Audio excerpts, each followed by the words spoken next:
The engine flagged the first anomaly at the 43rd minute of the review. I was the one who saw it. The rest of the team was still working through the primary engagement summary. Velthran Incident Log 7, the ground contact near the atmospheric processing ridge, and I was running the cessation probability column against the unit casualty timestamps when the readout stopped updating. Not an error state. Not a corrupted record. The engine had simply reached a prediction it could not complete, and it had paused there, patient and blank, waiting for a human analyst to tell it what to do next. I pulled the flagged record onto my display. Human unit. 3 individuals. The forward element of a larger contact. Biometric feed confirmed. The lead individual had sustained impact trauma to the left orbital structure, 2 fractured load-bearing bones in the lower limb, and penetrating soft tissue damage across the torso midsection. The injury composite scored at 0.74 on the Keldrath Standard Damage Index. A score of 0.60 on that index represents the mean cessation threshold across all 41 assessed species in our doctrine library. A score of 0.74 represents what we classify, formally, as non-viable combat function. The engine had predicted cessation at the 0.60 threshold. Standard. It always does. The individual had not ceased. The biometric timestamp showed continued movement, continued tactical displacement, continued directed action against opposing units, for 12 minutes and 40 seconds after the engine's predicted shutdown point. Then the contact ended for unrelated reasons, and the individual was extracted by their own supporting element. I sat with that for a moment. Then I called the room to attention. "I need everyone on the cessation column," I said. "We have a flag." Doctrine analyst Velthran crossed the floor and stood behind my chair. He read the record twice. His reading posture, the slight forward tilt, the stillness in the upper limbs, is what I have always associated with the moment a senior analyst decides a result is interesting rather than trivial. "Run it against the medical aftermath report," he said. I had already queued it. The post-contact medical document, filed 11 cycles after the engagement, confirmed the injuries were real, the scoring was accurate, and the individual had received treatment for all of them under human medical protocols. The injuries had existed. The cessation had not. Suveth straightened. "Flag it as a data integrity query," he said. "Continue." I flagged it and continued. The engine found the second anomaly 9 records later. A different individual, a different engagement. The ridge contact's southeastern element, 7 days prior. Similar composite score, 0.68. Similar outcome, no cessation, continued directed action, eventual extraction. I flagged it without calling the room this time. By the 14th record I had stopped flagging individually and begun keeping a parallel count. By the 22nd record, Suveth had noticed my silence and come to look. He did not say anything for a long time. At the 31st record, the other 2 analysts, Velthran and the new Grade 4, Ethis Sorvan, both came to the display table without being asked. The count was on the secondary screen by then. 31 records reviewed, 29 null cessation results. The 2 non-null results were both records where the human individual had lost consciousness from blood loss before the engine's cessation threshold was formally reached, and even in those cases, the engine noted in its annotation that the cessation had occurred 10 to 14 seconds after the predicted window, not at it. "The engine is reading them correctly?" Ruan asked, not accusatory, genuinely checking. "The engine is reading them correctly," I said. "Then the injuries are inaccurate. The medical aftermath reports are filed by their own medical personnel under independent protocols, cross-referenced against the biometric feed from the contact itself. The injuries are real." Ruan looked at the count.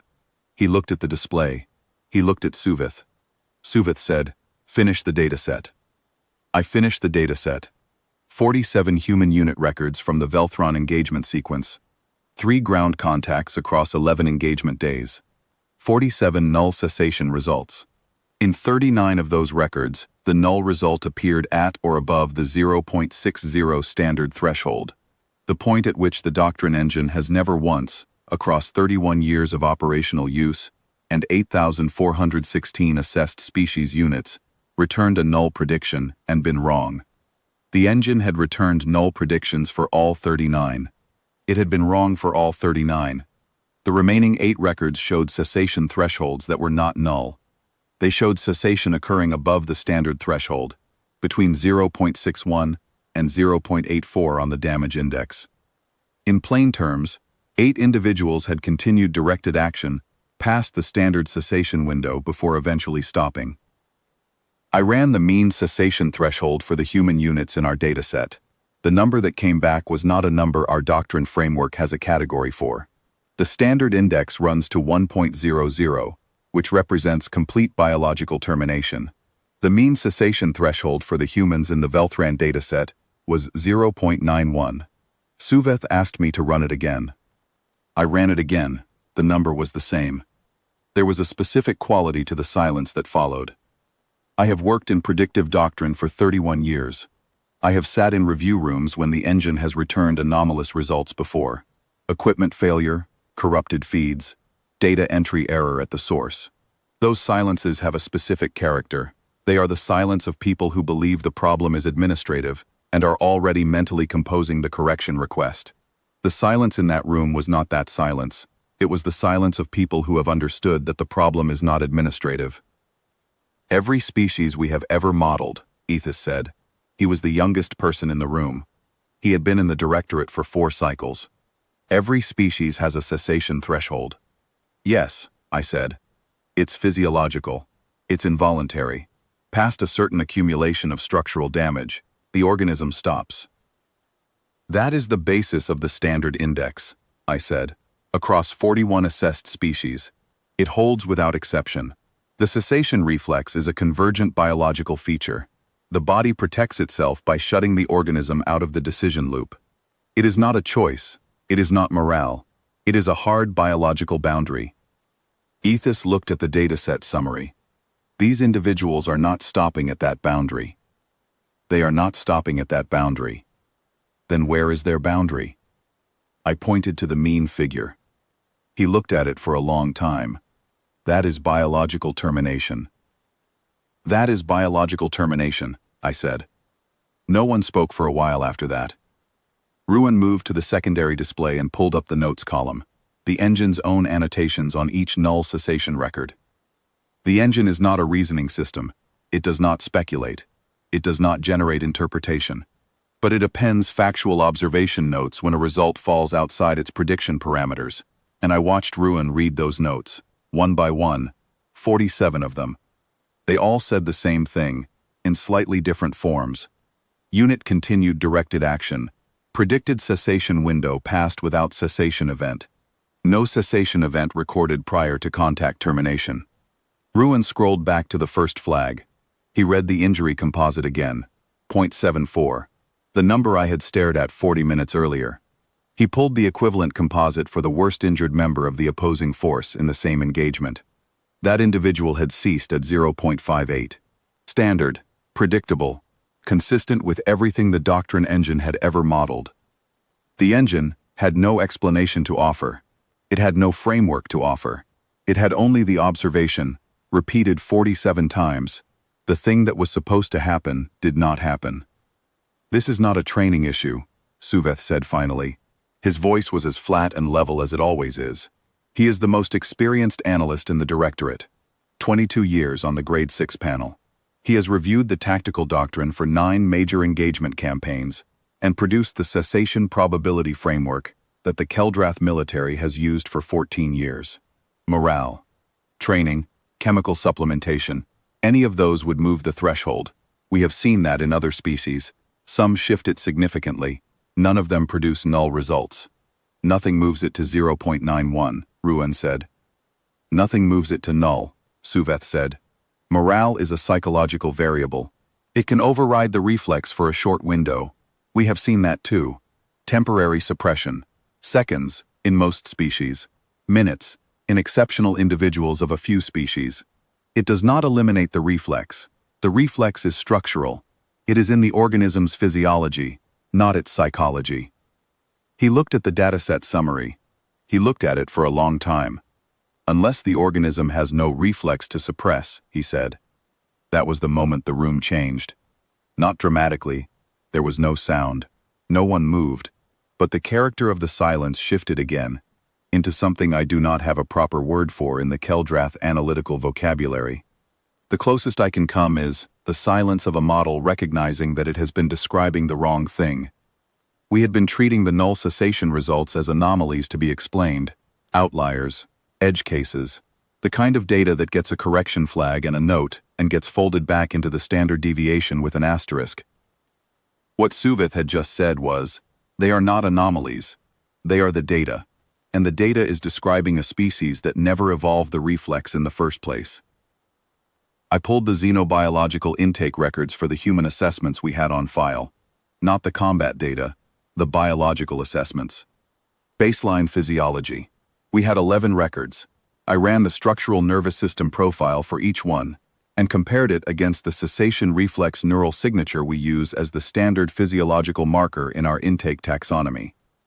The marker was absent in all 11 records. Not suppressed, not degraded, not mutated, absent. The humans in our intake taxonomy did not carry the cessation reflex at all. The neural architecture for it was simply not there. I put the comparison on the main display. No one needed me to explain it.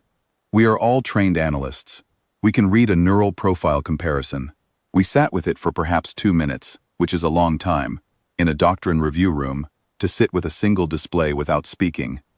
Then Suvith said, "Log it." I logged it. He said, "Formal finding. The cessation probability framework does not apply to human species units. The engine's null results are correct. They are not anomalies. Human units do not carry the cessation reflex, and no predictive model built on cessation reflex physiology will generate valid output for human unit engagements." I wrote it down as he said it, in the formal language of doctrine findings, which is dry and precise and carries no adjectives. Suvith has always insisted on the dry, precise language. He says adjectives are what analysts use when they do not want to confront the actual size of what they are saying. He was right about that. The dry, precise language made it larger, not smaller. Recommendation, he said, suspend cessation probability modeling for human unit engagements, pending development of a new framework. Operational note for field commanders. Tactical planning that assumes human unit cessation at any standard damage threshold should be considered invalid. No reliable cessation onset prediction is currently available. I wrote that down too. He looked at me. Is there anything else the dataset tells us? I thought about it. I had been sitting with the dataset for several hours by that point. I knew it well. The mean cessation threshold, across the 47 records, I said. 0.91. Biological termination. Yes.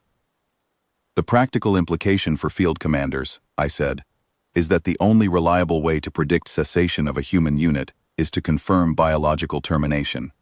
Prior to that point, no prediction is valid. Suvith looked at the display for another moment. Then he said, "Add that to the operational note." I added it. The engine processed the formal finding and filed it to the Directorate Archive at the 417th second of the review session. It appended its own notation to the filing, as it always does. A single line, the system's formal record of the resolution of the anomaly flags. The notation read, cessation probability, 0. Predictive framework suspended. Manual assessment required. I saved the file. I closed the display. I sat in the review room for a while after the others had gone, looking at the blank screen where 47 null results had been. 31 years in predictive doctrine. I have reviewed the cessation data for 11 species assessed as significant engagement risks. I have built models that field commanders trust with the lives of their units. The models have been accurate. The models have been right. Because the models are built on a thing that is true about every organism we have ever studied. Every organism stops. Humans do not stop. The Directorate issued the formal suspension notice to all field commands 18 hours later. 3 sentences. No adjectives. I read it twice. Then I filed it. The same as everything else. We have not yet built a replacement framework. I am not certain we can. A predictive model needs an input, a variable, a threshold, a point at which the prediction changes state. For cessation modeling, That input is the cessation reflex. It is always the cessation reflex. It is the only input that works.